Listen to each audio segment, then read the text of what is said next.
सबसे पहले हमको क्वेश्चन को ध्यान से देखना पड़ता है, और बिना पढ़े बिना समझे हम आगे बढ़ जाते हैं, वही हम लोग मिस्टेक कर जाते हैं। तवर्ग में जो है उच्चारण के समय में ता जब हम लोग बोलते हैं तो दांत जो है का उपयोग होता है ना। तो ता जब बोलते हैं तो ता जीभ और दांत दोनों एक साथ जो आप जब तक उपयोग नहीं करते हैं नहीं बोल पाते हैं, वो ध्यान देना चाहिए। अब इसके लिए करेंगे क्या, मान लीजिए हम दंत दे दिए, दंत हो गया। अब दूसरा है पवर का उच्चारण स्थान क्या है। पा बोलते समय ओष्ठ जो है दोनों ओष्ठ जब तक नहीं सटेंगे हम नहीं बोल पाएंगे, तो ये ओष्ठ होगा, ठीक है। अब इसमें है, इसको हम टेस्ट कर सकते हैं, देखते हैं। ये 100 आंसर लिखा हुआ है, ये देख करके हम जानकारी ले सकते हैं कि मेरा ये बनाया हुआ सही है या नहीं है। ये आप लोग अपने मोबाइल में भी कर सकते हैं, कोई दिक्कत नहीं है, थोड़ा सा ध्यान देना है। देखिए दंत है। दूसरा क्वेश्चन क्या है, ओष्ठ हम बोले हैं, देखते हैं ओष्ठ सही है। चलिए ठीक है, और हम जांच करते हैं। अब यह चवर का उच्चारण स्थान क्या है। चवर का उच्चारण स्थान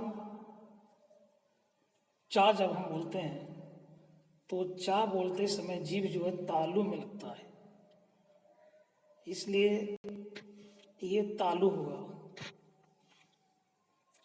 वर्णों के समूह को क्या कहते हैं, चौथा क्वेश्चन है। वर्णों के समूह को वर्णमाला कहते हैं। समूह शब्द तो कहेंगे नहीं, संयुक्त शब्द तो कहेंगे नहीं। वर्णमाला सी में है, डी में, इनमें से कोई नहीं, तो वर्णमाला ही होगा। वर्णमाला ही हम इसको अगर देते हैं तो टेस्ट करते हैं पहले, है ना। ये देखिए तालु है, और वर्णमाला ये क्या है नहीं है, इसको हम चेक कर लेते हैं। इससे क्या है कि अपना आप खुद का टेस्ट कर सकते हैं, है ना। अब ये है पांचवा क्वेश्चन में हम जाते हैं। पांचवा क्वेश्चन है छा, त्रा और ज्ञा, ये तीनों कौन सा व्यंजन है। अब ए में संयुक्त व्यंजन, बी में उष्म व्यंजन, सी में तवर्गीय व्यंजन, इनमें से कोई नहीं, डी।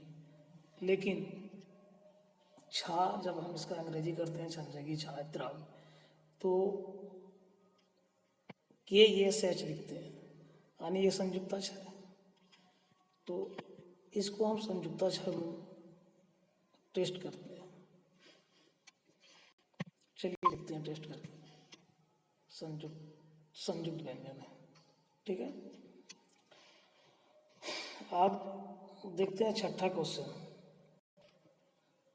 छठा में है पुस्तक कौन सा शब्द है। तद्भव, बी तत्सम, सी देशज, डी विदेशज।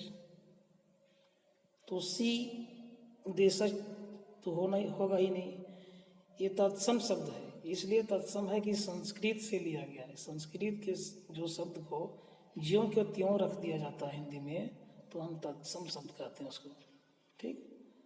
तो ये तत्सम है। ठीक उस तरह से याग कौन सा शब्द है।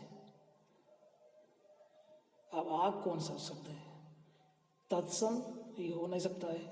तद्भव, देशज, विदेशज, ये तद्भव है, संस्कृत से ही लिया गया शब्द है, इसको तोड़ मरोड़ के बनाया गया है, इसलिए तद्भव आ जाएगा। देखते हैं तत्सम, बी तद्भव, ठीक है। अब हम आठवां क्वेश्चन क्या है, पृथ्वी कौन सा शब्द है। टेस्ट करते हैं, ये हम लोग मिल करके टेस्ट कर रहे हैं, ये कोई ऐसा क्वेश्चन नहीं है, इसको कोई नहीं जान रहा है। अब हम सब मिल करके देख रहे हैं, देखते हैं पृथ्वी कौन सा शब्द है, क्या है बोलिए।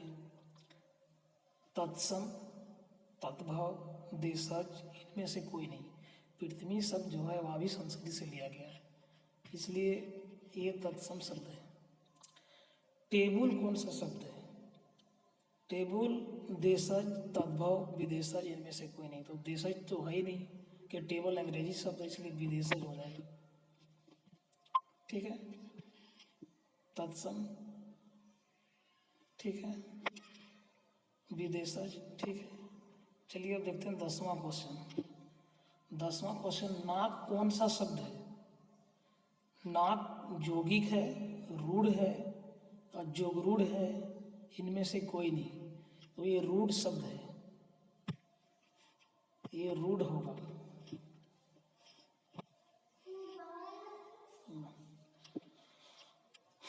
चलिए चेक कर लेते हैं, रूढ़ सही है। उसके बाद 11वां क्वेश्चन को हम देखते हैं। फूल कौन सा संज्ञा है? समूहवाचक, जातिवाचक, व्यक्तिवाचक, भाववाचक। समूहवाचक हो नहीं सकता है। जातिवाचक, जातिवाचक इसलिए होगा कि फूल का कोई नाम नहीं है। ये मेरीगोल्ड, जास्मिन का कोई नाम नहीं है, सिर्फ फूल है, इसलिए फूल जातिवाचक में ही आएगा, ये जातिवाचक ही होगा। ईमानदारी कौन सा शब्द है? ईमानदारी कौन सा संज्ञा है? व्यक्तिवाचक तो हो नहीं सकता है। भाववाचक, समूहवाचक, इनमें से कोई नहीं, तो ये व्यक्तिवाचक तो नहीं हो सकता है। जिस संज्ञा से हमें किसी के गुण धर्म की जानकारी प्राप्त हो उसको भाववाचक संज्ञा कहते हैं, तो भाववाचक ही होगा। टेस्ट कर लेते हैं। जातिवाचक फूल, ईमानदारी कौन सा संज्ञा है? तो ये भाववाचक सही है। चलिए अब हम 13वां क्वेश्चन हम लोग देखते हैं। 13वां क्वेश्चन में क्या है कि लंबोदर कौन सा शब्द है? रूढ़, जोगिक, जोगरूढ़, ये सभी, तो ये जोगरूढ़ होगा लंबोदर। सोना कौन सा संज्ञा है?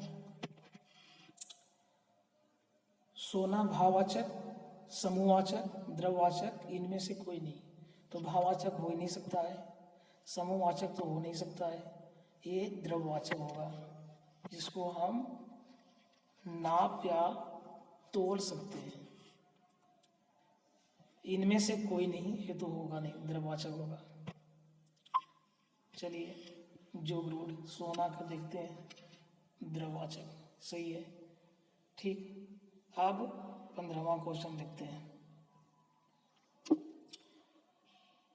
मैं कौन सा पुरुष है? उत्तम पुरुष, मध्यम पुरुष, अन्य पुरुष, इनमें से कोई नहीं, तो उत्तम पुरुष ही होगा। क्योंकि हम उत्तम पुरुष जो वक्ता होता है, बोलने वाला उत्तम पुरुष में होता है, और जो सुन रहा है वो मध्यम पुरुष, जिनके बारे में बोला जाता है वो अन्य पुरुष होता है।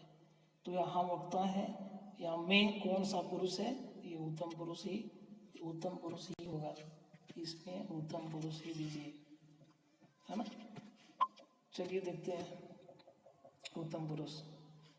तो ये 15 क्वेश्चन का हम लोग टेस्ट किए।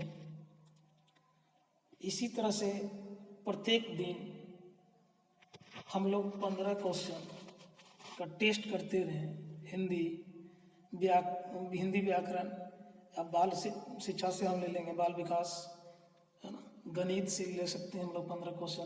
प्रत्येक दिन इस तरह से अगर क्वेश्चन टेस्ट करेंगे 15 क्वेश्चन, तो ये पारा शिक्षक आकलन परीक्षा में हम लोग पास करने में किसी प्रकार की कोई दिक्कत नहीं होगी। इसलिए इस टेस्ट को हम बराबर आपको ग्रुप में देंगे, और जो हमारे चैनल में नए हैं कृपया चैनल को सब्सक्राइब कर दें और उसको लाइक भी कर दें, ताकि अगला क्वेश्चन जब हम बनावें, अगला वीडियो जब बनावें, तो सबसे पहले नोटिफिकेशन में आपको यूट्यूब में प्राप्त हो जाएगी। धन्यवाद।